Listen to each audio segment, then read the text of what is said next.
my childhood that I remember, it would be the NES version of Trojan. See, back in the day, kids around the neighborhood would trade games for a week or so and then return them back to their owners once they're done. This is a good way for everyone to play more games, and it wasn't necessarily that you were their friend or anything, it was that you had a common bond: video games.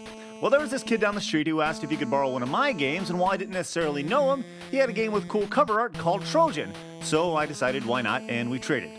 The only problem is, I never got my game back. I even gave Trojan back to the kid, and after several phone calls from my mom to his mom, the kid still denied having my game. So I was out of game in my collection. Worst part about it? The game I lost. Yeah.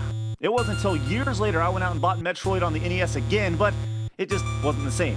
Literally, it had the yellow cover art, not the cool pixelated silver one.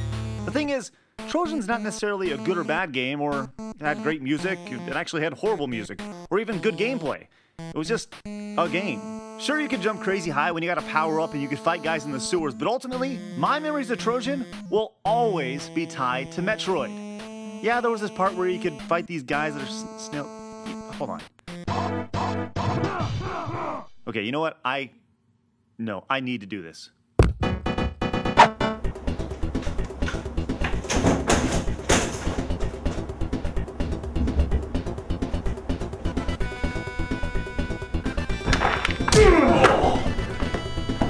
Little Craigie's here.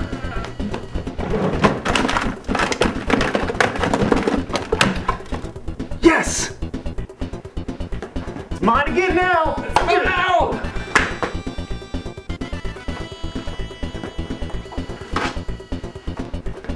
This one too. Ah!